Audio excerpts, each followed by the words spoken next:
Пайғамбар саллаллаху алейхи вассалам Мәдинаға кіріп келген кезде Мәдина халқы бәрі қуанып Расуллахны қарсы алды. Үйлеріне әрқайсысы дастарханын жайып, тәттілерін дайындап, пайғамбар үйге кіріп нан ауыз тиіп қонақ болсын деп күтті бәрі. Бүткіл үйлер жасалды. Бірақ пайғамбар алейхиссалам түйенің басын ұстамаңдар. Түйе өз тоқтайтын жерде біледі деп, сонымен бәрі түйеге жәутеңдеп қарап тұрады. Тоқтаса жақсы болар еді. Ей, тоқта. Түйе тоқтамай жүріп келе берді бірақ. Мәдинаға жүріп келе берді. Дәл осы тұрған мешіттің орнына келді да түйе сүрге жатты жануар. Пайғамбар сол жерге түсті. Міне. Аюб әл-Ансари деген сахаба дәл сөзінің қарама-қарсы үйі сол жерде болған. Пайғамбар сол жерге орнықты. Сөйтіп пайғамбар саллаллаху алейхи вассалам Мәдинаға келе салып, ең бірінші істеген амалы мына мешіттің қазығын қақты. Не істеді? Мешіттің қазығын қақты. Сөйтіп сахабалар болып, Расулла бәрі жұмыла, мына мешіттің қабырғалары көтеріліп, мешіт тұрғызылды. Қараңыздар, мешіт тұрды. Осы мешіт, міне, тек қана мәдиналықтарды емес, бүткіл әлемді бәрімізді біріктірді мына мешіт. Міне қазір мына жерде қарасаңыздар, әлемнің түкпір-түкпірінен бүткіл ұлттар осы жердегі қажылыққа келіп жүр мына жерде. Бір-бірін түсінбейді, тілдерін түсінбейді. Бірақ бәрі мынау жүректер арқылы бір-бірін түсініп жүр бұлар. Бұлар қай жерде жүргендерін бәрі біледі, Мәдинада жүргендерін. Ал осы мешіт қарасаңыздар, біздің ұғымымызда мешіт деген ол тек қана намаз оқитын жері ғой.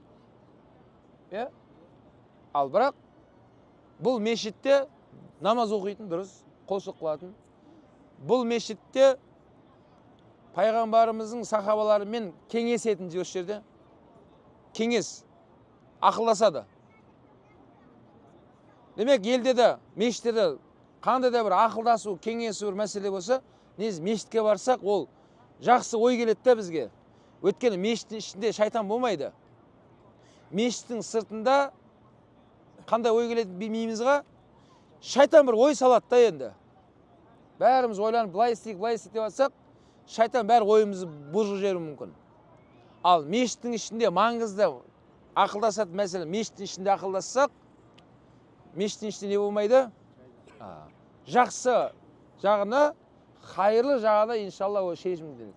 Және мешіттің ішінде мынау адамдар түсінбеушілік болып сөзге келіп қалса,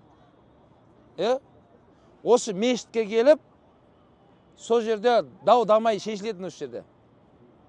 Өйткені мешіттің ішіне кірген кезде адам өтірік айта алмайды. Мешіттің ішінде ортаға қазилық қылып жатқан адам кезек екеуін де тыңдайды. Қалай болды? Кейін екіншісін айтады, сен не айтасың? Екеуі де қалай болды, болған жағдайды ғана айтып бере алады. Ала алмайды, қоса алмайды. Өйткені оларға ескертіледі. Сендер байқаңдар, біз мешіттің ішінде отырмыз. Мына мешіттің ішінде, негіз мешіттің сыртында да өтірік айтуға болмайды. Бірақ мешіттің ішінде мүлдем болмайды. Сол үшін әдеппен аттамайық, дауыс көтермейік. Міне кезек беріледі. Сөйлеңіз, аға не болды? Не келісемайсыңыз, араларыңыз, не дау-дамай болып жатыр деп, біреуіне кезек беріледі. Ол енді ойланып отырып сөйлейді. Ойланып отырып. Өйткені мешіттің ішінде ешкім ашуланбайды. Адам негізінде ашуланған кезде дұрыс мәселе шешілмейді. Өзінау, адам ашуы келген кезде ақыл жабылып қалады екен. Дікет жабылып қалады болды. Бұл адам ашуы, эмоция келген кезде адам ақыл жұмыс істемейді. Жабылып қалды. Сол кезде адам таза нәпсімен айқайласа береді енді. Бір-бірін тыңдамайды екеуі. Ал мешіттің ішінде ешкім ашуланбайды, ешкім дауыс көтермейді. Жай қарапайым, әдем жай төмен дауыспен ақыл істеп тұр, есіне түсіріп тұрып сөйлейді. Не болды? Не жағдай болды? Мына кісіге негіз көңілі толмай жатыр. Соның бәрін әдемілеп айтып береді. Кейін екінші тарапта тыңдалынады. Ол да мына кісіге не үшін ренжіп жатқан ол да айтады.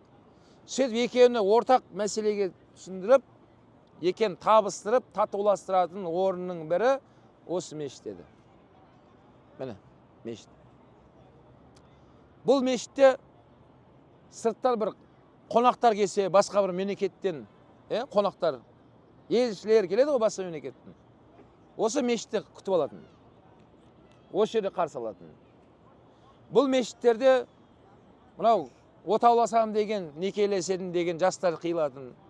Сонда қарасақ, бұл мешіт қоғамды біріктіретін, жауластырмай, дауластырмай, жарастыратын, біріктіретін сондай міндетін атқаратын да мешіт. Бізді еліміздегі мешіттерімізді осылай оған осындай жан беру керек. Оны осындай қоғамның біріктіретін бір руханият орталығына айналдыруымыз керек та. Ауылыңызда мешіт жоқ болса, құрылысты бастаңыздар. Бәріміз атсалысамыз. Бәріміз ел, халық болып, қалай да болсын мешіт тұрғызу керек сіздің ауылыңызға. Өйткені міне Мәдина қаласына келе салып, Пайғамбар саллаллаху алейхи ва саллям ең бірінші істеген амал не болды? Мешіттің құрылысына кірісті. Демек, бізге ауылымыздың көркейгенін қалаймыз, елдің тыныш болғанын қалаймыз. Солай ғой.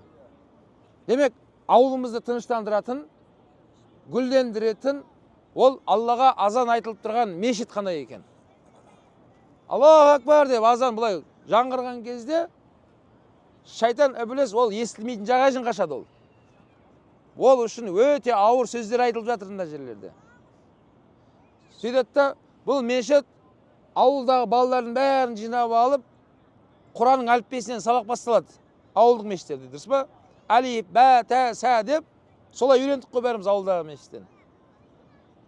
Сол ауылда әлиф, бә, тәні жаттаған сол балалар, міне ауылдыға жан ашыр, елге жан ашитын, өте үлкен мықты азаматтар сол балалар болып өседі иншалла. Неге? Өйткені жастайынан олар тілі Құранды оқуға келді, есін білгелі мешітте ұстаз бар екенін білет, соның алдында отырған, не жерде оларға насихат айтылды. Сол балалар ертең әлемнің қай жағында жүрмесін, қандай салаға білімге кетпесін, ол бала елін сатпайтын, дінін сатпайтын, ата-анасын көңілін жықпайтын, күнәға жақындамайтын, тек қана жақсылықты ойлап жүретін, адамдарға мейірімдікті ойлап жүретін, өте сондай парасатты, үлкен азамат болып шығады екен де сол балалар. Міне, сонда міне, ауылымызды дұрыс, кейде андай спорт кешендерін салайық дейді, басқа дейді, дұрыс салыну керек олар. Бірақ сонымен қоса, айтарым, мешіт міндетті түрде болу керек. Енді міне мешіт бітті, осы мешіттің жанында Пайғамбар саллаллаху алейхи ва саллямның білім беретін медресесін қосып соқты. Білім беретін. Елдегі мешіттерде Аллаға шүкір сауат ашу курстары бар. Елге білім беретін өрде ұстаздар бар мешіттерде. Әйел кісілерге қыз балалар бөлек сабақ береді, ер азаматтарға бөлек деген секілді. Сол сахабалары өздері және балаларын осы мешітке Расулаллаға дәріске берді солар. Дәріске берді. Сол балалар кейін пайғамбарымыздан естіген хадисті солар жеткізіп отырды. Дәл сол секілді бізде елдегі мешітке жазғы демалыстарда, қысқы демалыстарда, басқа бір демалыстарда балаларымызды не істейік? Мешіттегі ұстазға келіп тапсырайық. Өзің бар дегенде қойыңыздар. Кейде мешіттің жағалап жүрген бір ағымдар бар. Ол солдың ауылдың баласы болуы да мүмкін. Танысады, інім, мен сенің ағаң болам, інің болам, бір ауылдан екенбіз деп, жетегіне кет қалмасын ол бала. Не бір ағымдар бар. Айтарым, ерінбей қолынан ұстап, кімге тапсыру керек? Мешіттегі имам ұстазға тапсыру керек. Кәдімгі муфтияттың бұйрығымен істеп тұрған, Аллаға шүкір, ұлағатты ұстаздар бар мешіттерде. Мешітте мынандай 3 адам бұйрықпен жұмыс істейді. Өрде имам бар, өрде найып имам бар, өрде ұстаз бар, өрде азаншы бар. Осы 4 адам бас муфтидің, хазіреттің бұйрығымен ресми қызметте тұрған азаматтар солар. Алла күш қуат берсін. Айтарым, балаңызды осы 4-дің біреуіне тапсыру керек. Сөйтіп телефон алмасып, баланы жіберген кезде оларға звондап, немесе жазып жіберіңіз. Бала кетті сізге. Сізден маған қарап кеткен кезде сіз де жазып жіберіңіз маған. Екеуі байланыста болса, бала не істемейді ешқайда. Бала ешқайда адаспайды. Ешкімнің жетегінде кетіп қалмайды. Бізге керегі баланың не алғаны? Білім алғаны. Бізге керегі баламыздың имандылықпен алғаны. Көрдіңіз ба? Мен өткенде бір жиында бір ағаларымызбен отырып, сөйтіп бала тәрбие жайында әңгіме болып кетті жаңа жерде. Кейін осыны айттым. Дұрыс, балаларымызды осындай мешітке беріңіздер, сауат ашу, руханият, имандылығын қоса алсын бала біліммен. Десем, бір ағамыз айтып жатыр да, бәрін түсінем дейді. Бірақ баламның мешітке барып сабақ алуына, білім алуына уақыты жоқ дейді. Мен де әдейі сұрадым сосын. Аға, жарайды енді, өзіңіз бастадыңыз ғой, балаңыз уақытын айтып беріңізші маған. Балаң неме айналысады деймін ғой. Балам дейді, таңертең мектепке кетеді, одан келеді қосымшаға кетеді, одан келеді бассейнге барады, одан келеді каратеға барады, одан келеді шахматқа барады. Мынандай екен уақыты. Кейін айтты мен, аға енді жақсы, спорт жақсы, бассейн жақсы, карате, шахмат жақсы ғой бәрі. Бірақ дедім, балаға ең маңызды болған нәрсені бермесеңіз, мынау қазір үйреніп жатқан нәрсе ертең кері әсерін беруі мүмкін деймін да ол кісіге. Қалай сонда дейді. Ол былай.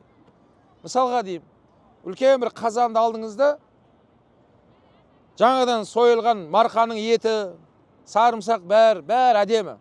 Бәрін жасадыңыз, тұз жоқ. Не қосылмады? Тұз жоқ.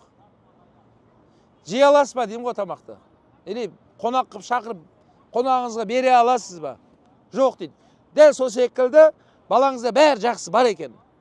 Бірақ жаңа тұз секілді ең маңызды болған нәрсе жоқ болса, байқаңыз дедім да, оны сіз несін көре алмай қаласыз. Жемісін ел болып көре алмай қаламыз деймін. Солай ма дейді. Или былай түсініңіз деймін. Егер бала қазір қосымша мешітке айтпайым күніге келсін деп, арасында қалай да бір уақыт тауып әкеп баланы былай жағаласып, бәріміз әкеміз уақыт оқытты деймін бізді. Бәріміз мектеп қабырғасын бітірдік.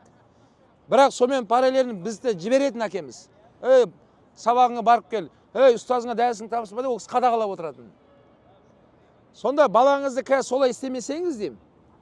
Бала шахматты жақсы ойнауды үйренген бала, бірақ мынаяқтан имандылықпен қосып алмаса, ол бала ертең Құдай сақтасын қып-қызыл мошенник болуы мүмкін деймін да. Адамдарды қалай лақтыруды біледі ол бала. Шахмат жақсы ойнап үйренген бала ғой. Адамдарды қалай алдап арбауды не істейді ол бала? Ол біреудің аузын аңқитып кетуі мүмкін деймін да ертең. Құдай сақтасын. Бұның шахмат жақсы ойнағаны кері әсер тигізуі мүмкін деймін да балаға. Енді айтпаймын, ондай шахмат үйренген балалардың бәрі ондай болып кетіп жатқан жоқ. Бірақ сондай ихтимал деп жатыр. Мүмкін. Мүмкін жаңа карате жақсы ғой. Бұған имандылық Құдайдан қорқыппен үйретпесе, ол ертең ол бала біреудің тұмсығын бұзуы мүмкін. Спорт шебер үйреніп алған, елдің бәрі бағыныштығы өзіне, оны жаман жағына қолданып кетуі мүмкін деймін де спортты. Ал егер имандылықпен қосып спортқа барсын, имандылықпен қосып шахматқа барсын, бассейнге барсын, ол бала болашақта осының бәрін қоғамда жақсыға пайдаланады. Спортпен әлсіздерге қорған болады ертең. Біреуге әлім жеттік қылып, біреуді ұрмайды ол. Ол әлсіздерді қорғайтын батыр болып өседі. Анау шахматты қайда қолданады ол ертең? Елдің бір еңсесін көтеруіне, бір экономикамыздың көтеруіне бір үлес қосайын деп, ол бала не істейді? Миы жұмыс жасайды ғой баланың. Міне, былтыр Америкада біз сапарлап барып қайттық. Сол жақта, мынау Қарағандыда бір ағамыз, міне Алла разы болсын, жаңа айтқандай баласын осындай имандылықпен мектепті жақсы оқыған, мешітте де ұстазының тәлімін алғызып, сол бала сол Америкада бакалавр бітірді. Сол магистратурасын қорғады ол бала. Қазір сол жақта үлкен мынау әуе, мынау айға ұшатын бір не компания бар. Соған бұлар контрактпен солар сөйде жұмыс істеп жатыр ол бала. Сол олардың өте атақты бір журналына да хабарда шықты сол бала. Үш жігіт бірігіп, айтишниктер ғой, үш жігіт бірігіп, андай дрон ойлап тапты бұлар. Доставкамен әкеп беретін дрондай ойлап тапты. Бізде елде пиццаға ма бір нәрсеге заказ берсең, немен келеді ол? Пробкамен келеді ғой. Келатсың ба? Қай жерге келіп қалдың? Ал дронмен заказ берсеңші. Ол пробкада тұрмайды ол дрон. Сен трубканы звондап болмай, ызылдап кеп қалды ол. Қойып кетті ана жерге. Соны ойлап тапты жаңа үшеуі. Біреу жаңа қазақ жігіт, біреу американец, біреу кәріс жігіт екен. Үшеуі бірігіп айтишниктер. Міне ал, жаңа үшеудің ішінде біздің неміз бар. Міне. Жаңа имандылықтан шыққан бала анау. Намазы бүтін, Алланы тәдейді, Расулланы жақсы көреді. Міне имандылық ата-анадан тәрбие көрген бала, алпауыт мемлекетке барып, өзін дәлелдеп білімді екендігін. Солар оған ұсыныс тастап, сол үлкен жаңа неде жұмыста ол жігіт. Міне ата-анасына мың алғыс. Жаңағы шахматты жақсы ойлайтын миы, міне нені ойлап тапты? Адамзатқа пайдалы не ойлап тапты? Ғылым ойлап тапты. Міне Аллаға шүкір. Бұл Алланың берген несі? Нығметі. Сол сияқты біз балаларымызды мектепті жақсы оқуына ықпал жасайық, әрине жақсы оқысын бала. Тәрбиесіне ықпал жасайық. Бірақ сол жақсы оқу, тәрбие дегеннің бәрінің басында не тұру керек екен? Имандылық, руханият тұру керек. Пайғамбар саллаллаху алейхи вассалам осы Мәдинаға Абу Бакр екеуі түйесімен келатқан кезде, түйесімен сахабалар үйлеріне дастархан жайып, пайғамбарымыз тым болмаса үйге бір нан ауыз тисінші деген ырыммен, ниетпен бәрі күтіп отыр. Бірақ пайғамбар алейхиссалам оларға ескертті. Түйені ұстамаңдар, тоқтатпаңдар. Түйе өзі біледі қай жерге тоқтау керек екенін. Сөйтіп жаңа түйе тоқтамағаннан кейін, ана үйдің иелері пайғамбарымызға, я Расулалла, мынау біздің отбасымыздан мынандай сыйлық бар еді, алыңызшы деп бергенде Расулалла алатын. Өйткені пайғамбарлардың бір сипаты, олар зекет, садақа десе алмайды. Олар тек қана сыйлықты хәдия десе алатын. Соны сахабалар білет, я Расулалла, мынау зекет емес, садақа емес. Бұл не? Бұл сыйлық сізге арналған дегенде Расулалла алды соны. Сөйтіп,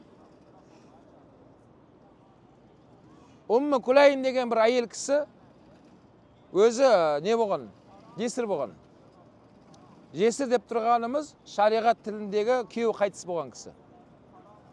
Күйеуі қайтыс болған әйел кісі. Баласы бар кішкентай. Сол әйел кісі көрді, көрушілер бәрі пайғамбарға не беріп жатыр? Сыйлық. Ол кісі де өзінің отбасының атына жалғыз баласы бар, жаңа әйел кісінің. Мен де бір сыйлық берейін деп үйіне жүгіріп кіріп, қолыма бір нәрсе ілінсе алайын десем, қолыма еш нәрсе ілінбейді дейді. Yani kez келген нәрсе бір ілінсе, соны сүйреп далаға алып шығайын дейсем, қолыма ілінбейді еш нәрсе дейді. Қарасам, аяғым астында қолыма балам ілінді дейді. Анау кішкентай балам қолыма ілінді дейді. Сол баламды жетектеген күй көшеге шықтым дейді ғой. Пайғамбар жақындап қапты дейді. Сөйтіп Расулаллаға сәлем беріп, я Расулалла, мен де ел қатарлы сізге сыйлық бергім келген еді.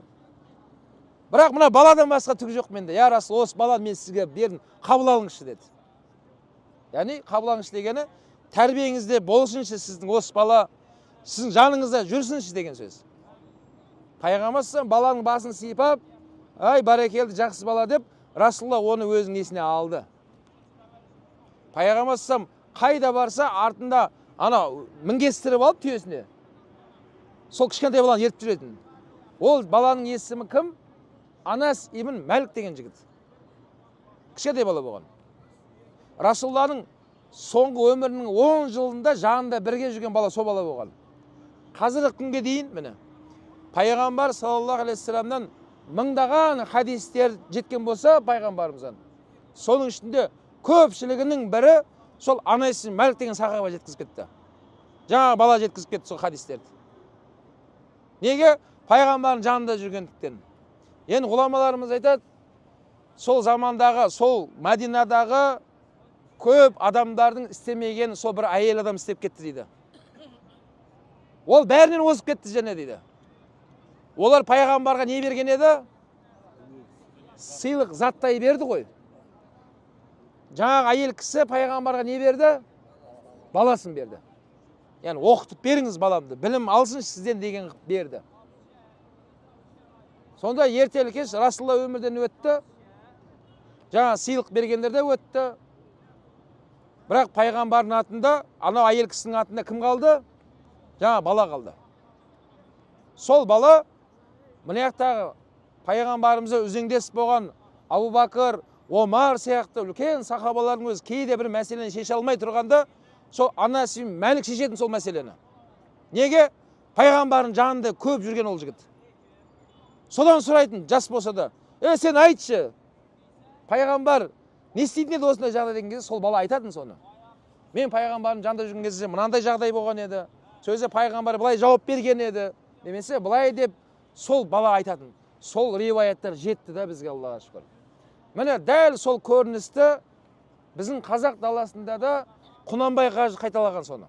Құнанбай атамыз соны қайталапты. Дәл сол заманда Құнанбай атамыздың деңгейінде көптеген би болыстар болған сол заманда. Небір мықтылар болған. Бірақ олар қазір еш қайсымыз танымаймыз. Еш қайсысының аты жөндері архивте жоқ.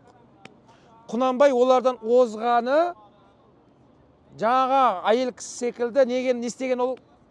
Баласын Ибрахимді қайда берді? Ұстазға берді, медресеге берді. Медресеге беріп, білім алсын деп бердім, шең тағып, атақ алмасын дейді ғой өзі өлеңінде. Міне қазір қарасаңыздар, сол Құнанбай қажы, Абай атамыз бүткіл әлем таниды. Мынау ЮНЕСКО-ның құрамында 120 ұлт болса, мемлекет болса, сол ұлттардың бәрінде Абайдың қара сөздері аударылған екен. Міне, қазір Құнанбайды бүткіл әлем таниды. Сол сияқты Анас ибн Мәликті де анасын бүткіл әлем танимыз, әлі танып келе жатырмыз. Оның анасын кім танытып жатыр? Баласы.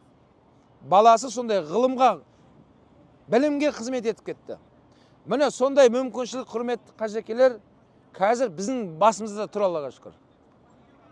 Ертең елге барғанымызда балаңызды, немерелеріңізді міне осындай мешітке беріңіздер.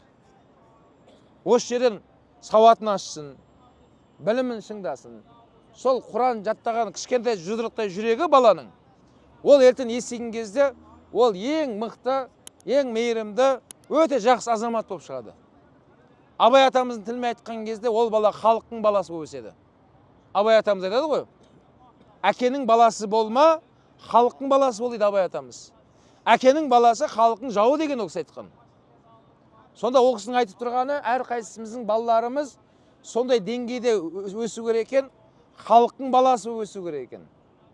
Ол бала тек қана ата-анасын ойлап жатқан жоқ, ол бала халықты ойлайды, елді ойлайды. Міне Абай атам соны меңзеп тұр. Демек, мешіттің және бір міндеті не екен сомен? Елге, халыққа не берді мына мешітте? Білім берді. Сол білім арқылы міне Мәдина нұрланып, сол білім әлемге тарады. Сол білім арқылы ғана адамзат адасушылықтан тура жол тапты. Сол тура жол табуы ғасырдан ғасырға бір-біріне жеткізіп, адамзат осы білім мұрасы келе жатыр. Міне қазір біздің заманымыз келді, Аллаға шүкір. Енді бізде мешіт асығып барып, намаз оқып, асығып шығып кететін бір бөлме қалып кетпесін. Жаңа айтқандай, бұл мешіт, бұл кәдімгідей ауылыңыздың, еліңіздің имандылыққа шақырып, тәрбие беріп, ұрысқан, дауласқандарды жарастыратын, бойдақтарды некесін қиып табыстыратын, күнделікті өмірімізде араласып жүрген мәселен бәрін араласатын орталық қой бұл мешіт деген. Міне сондай деңгейде біз елімізде де осылай көтеруіміз қажет. Көріп жатсыздар, 5 мезгіл намазда жаназа оқылып жатыр мына жерде. Демек, елдегі де бұл қуаныш пен қайғылы жағдай қатар жүретін мәселе ғой. Бәріміздің басымызға келетін күн ол. жаңағыдай қайғылы жағдай болып адам қайтыс болған кезде оны мешітке алып келу керек. Мешітке алып келу керек. Сөйтіп жаназасын қайда шығару керек? Намазға, бір намазға турлап алып келу керек та, намазымен шығару керек. Неге? Өйткені пайғамбар саллаллаху алейхи вассалам хадисі бар. Жаназа намазда сапта тұрғандардың саны 40-қа жуық намазын үзбей оқып жүрген адамдар болса дейді. Бұлардың айтқан дұға, истиғфарлары мәйітке көрсетіліп жеңілдік болады деген. Міне сондай ырыммен бұлар алып келеді мына жерге. Алып келеді. Ал біздерде ол кейде бірен сара мешітке мәйіт келуі мүмкін. Келмесе сол ауылдан шығара салады, үйінен шығара салады, сол подъезден шығара салады. Алла рахматын алсын, кетіп жатыр мәйіттер. Яғни біздің елде де 5 мезгіл намазға мәйіттер бар елде де. Өткен сұрап жатыр да, мына жақта өлім жітім көп екен дейді да маған. Біздің елде де аз емес. Біздің елде де іздесең, біздің елде де күніге 5 мезгіл намазға мәйіттер табылады. Біреу больницада қайтыс болып жатыр, біреу үйінде қайтыс болды, біреу тағы көшеде бір жағдай болды. Күнделікті осындай тұздамы біткен адамдар әлемнің түкпір-түкпірінен кетіп жатыр бәрі. Қазір мына бірдің ішінде қаншама сәби бала өмірге келді қазір әлемде. Осы бірдің ішінде қанша адамдар қазір жан тапсырып өтіп кетті өмірден. Дәл осы ішінде қазір, осы уақыттың ішінде. Демек, бұл деген сөз Алла солай жаратты. Біреу келеді, біреу кетіп жатыр. Біреу келеді жаңадан, ескілер кетіп жатыр деген сияқты ғой. Демек, қарасақ, демек бұл өмірге шыр етіп келген баладан бастап, мысалы пайғамбар саллаллаху алейхи вассаламды өмірге келген кезде атасы Абдул-Муталиб мешітке алып келіп, атын қойған Меккедегі мешітте. Сонда сол азан айтылған мешіттен бастап басталса, ең соңғы өміріміз жаназамызда мешіттен шықты да. Бұл деген сөз, осы аралықтағы ғұмырымыз, демек мешітпен тығыз байланысты болып мынаған жетіп келсек, Құдай қаласа, онда мәнді мағыналы өмір сүрген боламыз иншалла. Жаназа намазда қамат айтылмайды, азан айтылмайды. Неге десе, азанында қаматты қашан айтылып қойған ол баланың? Алло, өмірге шыр етіп келіп туылған кезде оң құлағына азан айтып, сол құлағына қамат айтып, оның есімін қойған ғой. Сонда азан мен қамат секілді өміріміз қысқа осылай зу өтеді шығады. Міне. Сонда мешіт деген Мәдинада міне бүткіл әлемге ғибрат осы мешіт. Барған сайын үлкейтіліп қазір мұсылмандардың сол жағдайы жақсы болсын, симай қалмасын деп кеңейтіліп баратыр бұл мешіттер. Біздің елде де Аллаға шүкір барған сайын мешіттеріміз үлкен не болып жатыр? Соғылып жатыр. Бірақ ол мешіт жамағатпен көрікті. Міне сіздер қажы болып енді құрметті ағалар, ертең алдыңғы сапта көріңіздер енді. Алдыңғы сапта көріңіздер. Қалай да болсын сол мешітке не істеңіздер, барып төбелеріңізді көрсетіп жүріңіздер. Өйткені мешіт сол бізбен көрікті ол мешіт. Бір азаматтарға Алла разы болсын ақшасын шығарып, ауылға қажет қой деп, әдемілеп зәулім мешіт салып берді. Енді оның халықтың міндеті енді не істеу керек ол мешітті? Бұлай қаңырап бос тұрмасын ол мешіт. Тек қана жұма күн ғана бір ашылып, келесі жұмаға шейін жабылып тұрмасын, мынандай құлып болып. Ондай болмасын, ертең жауап береміз қияметте. Ол мешіт дәл осылай нұрын шашып тұру керек. 5 мезгіл азанымен, балалар кіріп шығып, әрде ұстазбен дәріспен, қала берсе жаңағыдай балаларымыз некелесіп жатыр. Мына жақта не? Мәселе шешіліп жатыр. Мына жақта яғни күнделікті біздің өмірімізге араласатын орталыққа айналдыру бізбен сіздің неміз екен, ол міндетіміз екен. Демек, біз қай қалада тұрмыз? Мәдина қаласында тұрмыз. Міне Мәдина қаласы. Бұл қала қалай екен? Ұнады ма? Жан тыныштық қаласы. Имам Ғазали сөйтіп айтқан. Тәннің де, жанның да тыныштық қаласы деп айтқан Мәдинаны. Өйткені бұл жерде кім жатыр? Пайғамбарымыз саллаллаху алейхи жатыр. Өте жайлы, ауасы да, несі де. Енді Мекке таулы жер, кішкене абыр сабырлау. Бірақ Мәдина жазық, байқадыңыздар ма? Міне. Мәдина бұл жердің несі мүлдем бөлек.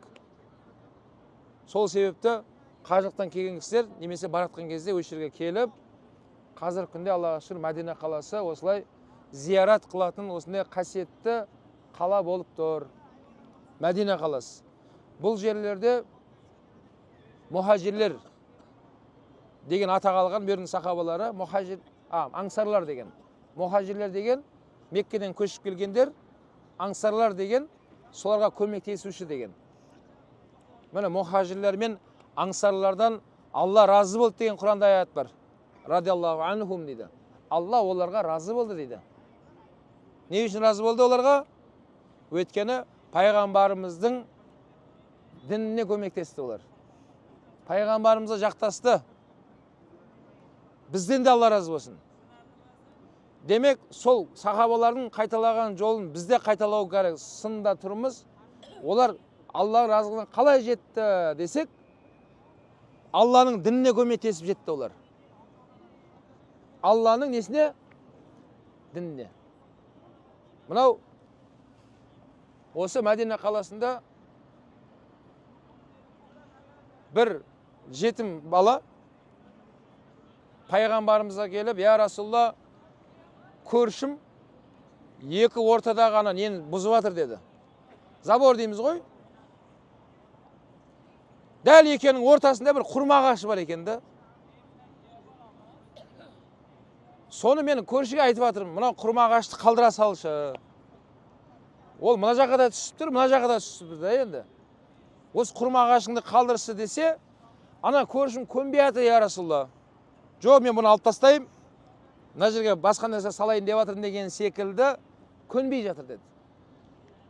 Сөйтті де пайғамбар саллаллаху алейхи ва саллям сахабаларына айтты, ана бір құрманы кім сатып алса деді, Алла тағала оған есесіне жәннаттан бір құрма береді деді. А ол жәннаттағы бір құрманың көлеңкісі, қараңыздар, мысалы тау былай түсіп тұр ғой, мына басынан астынан мына жаққа өтем дегенше 600 жыл өтіп кетеді екен. 6 ғасыр. Көзіңе елестетті, қандай құрмасында ол. Көлеңкінің ұзындығын айтып жатырмын. Мына басынан кірдің, өтіп шығам дегенше қанша ғасыр өтіп кеткен? Сондай құрма ол. Сөйткен еді, мына әңгіме жаңағы Абу Дахдах деген сахаба естіп қояды да мынаны. Бірден келеді, я Расулла, егер мен сол құрманы алып жаңағы қалдырсам орнына, осындай болады деп естім, жәннатта бір құрма беріледі деп естім. Солай ма деді. Әрине деді. Бол, я Расулла деді. Асығып, сахабалар естісе жаман асығатын бұлар. Бір-біріне қарап, кім істейді, кім бар аралында іздеп кетпейді олар. Олар асығатын, мен істеп қалайын сон деп. Сөйтіп Абу Дахдах деген сахаба радиаллаху анху бірден жетіп бар, бірінші барып алады анаған. Сөйтіп құрманың ағасы иесіне барып, қолын ұстап алып, не деп жатыр оған? Сат мынаны маған деп жатыр. Аузыңа сыйғанын айт, мен алам деп тұр. Ақшаңды берем, құрманы кеспейсің деп тұр ғой. Сөйтіп былай саудаласса, анау жоқ, мен бұны кесуім керек деп көнбей жатыр дейді. Сол кезде Абу Дахдахтың мына Мәдинада ең үлкен құрма бағы болған. Ол өте атақты құрма бағы еді дейді. Оның ішінде 6000-ға жуық құрма ағашы бар екен. Оның ішінде үлкен сарайы болған ол кісінің. Бірнеше қабаттан тұратын құрма бағының ішінде. Абу Дахдах айтып жатыр, сен менің ана құрма бағымды білесің ғой я дейді. Анау айтады, оны кім білмейді, бәрі біледі ғой дейді. Өте атақты құрма бақ болғанда анау. Соны ауысасың ба дейді. Бір тал нені? Құрмаға не берем деп тұр бұл? 6000 түп бар, коттеджімен қосып, бірнеше гектар жермен қосып, оның ішінде мына өзен ағатын суы жасап қойған, суы болған. Соның бәрін қосып, ауысасың ба дейді. Сөйтіп ана кісінің несі оянып кетеді. Әзілдесіп жатсың ба деді. Жоқ деді. Бол келсін деді. Сөйтіп екеуі қол алысып, болды, алдым, бердім деп екеуі. Сөйтеді жаңағы құрман, бір тал құрман сатқан кісі бар ғой. Асығып Абу Дахтақтың құрмасына жүгіріп кетті дейді. Бол, менікі деп. Сөйтіп барып есігін қағып айғайлап жатыр дейді. Ашыңдар есікті деп. Ашса ішінде қызметкерлері жүр ана кісінің.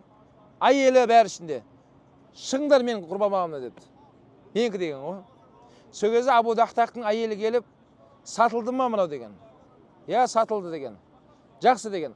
Абу Дахтақ қандай саудаласса да, ол саудадан ұтылмайды деген ғой. Мен Абу Дахтақты қолдаймын деп бала шағасын жинап шығып кетіп қапты. Енді қазір мына әйелдерге, апаларымызға, қыздар айтатын болсақ, қазір күйеуің сөйтсе қуып шығатын шығарсыздар, көп басты қатырма деп, кім айтса оны? Ағаң айта береді ол деп, оны мен жежем деп. Міне, сахабалардың жұбалары қандай болған. Егер Абу Дахтақ саудаға салған болса, бұны сатқан болса, ол саудада ұтылмайды деген ғой. Бір көздегені бар шығар, бол түсінік деп, бәрден заттарын жинап, бала шағасын алып шығып кетті дейді жерден. Бұны естіген пайғамбар саллаллаху алейхи уассалам Абу Дахтаққа енді бір құрмаға болмайды деді. Өйткені ол алдын бір құрма еді ғой. Абу Дахтақ бұны қаншаға сатып алды? Бір бақ, толық. Алла Тағала оған жәннетте 2 баққа жасап берді деді. Бұл Алла Тағаланың рахматы да. Абу Дахтаққа есесі не берілді? 2 құрма бақ берілді. Енді оның ішіндегі бір талдың өзі көлеңісінен 6 ғасыр өтіп кететіндей құрма болса, біреуінің өзі. Енді ол бақтың ішінде неше құрма бар? Оны енді біз оны есебіне бара алмаймыз. Алла субхана ва тағала бұл несі? Бұл рахматы. Міне сахабалар сондай деңгейде Алланың дініне осылай көмектескен солар. Міне Алла Тағала соларды Алла разы болды оларға деп тұр Алла. Алла олардан разы болды дейді. Абу Дахтақ одан кем болып қалған жоқ, кедей болып қалған жоқ, байдың ішіне байып кетті мен қарай ол кісі. Бірақ шайтан кейде бізді қорқытады ғой. Көрдіңіз ба? Бізде қазір елімізде бала шағамызбен дәл солай. Міне мешіттен білім алайық. Сол білімімізді өмірімізге қолданып, дәл осылай руханиятымызды дамытып жүрсек, дінге жанашыр, дінге көмекші, Алланың діні міне көмекші болып жүрсек, иншалла сол сахабалардың да жолын Алла бізге нәсіп етсін. Алла бізден де разы болсын. Алла бәрімізден разы болсын. Қазір сондай амал жасайтын мүмкіншілік сіздер мен біздерімізде бар.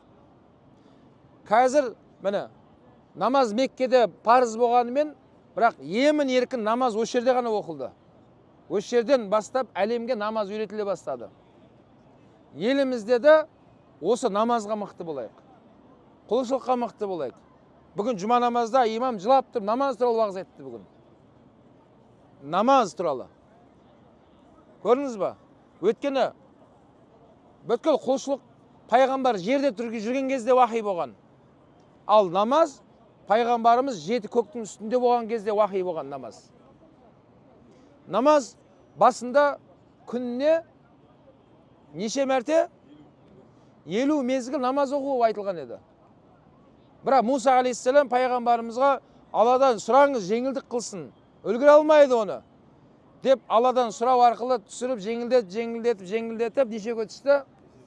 5-ге түсті. Және сұраңыз деген кезде енді ұялам деген Расулла. Сол кезде Алла Тағала мен оның санын азайтсам да сауабын азайтқан жоқпын дейді. Сонда бір намазыңыз 10 намаз оқыған болып есептелінеді. Күніге 5 мезгіл намазыңыз 50 мың намазың сауап жазылып тұрады. 50 мезгіл намазды біз бұлай физически үлгіре алмаймыз. Сол 5-ге Алла Тағала соны жазып бере береді екен. Артығымен. Оны имаммен оқысаңызшы мешітте, мынандай мешітте ауылдағы. Қаншаға көбейеді ол? 27-ге көбейіп отырады. 27 есе артық сауап алып отырады екенбіз да. Міне сол намазға елімізде көмекші болайық. Яғни Алла Субхана Тағала намазын дәріптейік. Сол намазды айтып жүрейік. Соны жеткізейік. Сол намаз біздің ауылымызға нұр алып келеді. Намаз еліміздегі мынау күнә, әдепсіздік, қылмыстың бәрін тоқтататын намаз. Өйткені Алла Құранда намазды айтты бізге. Инна солата танха анил фахши вал мункар.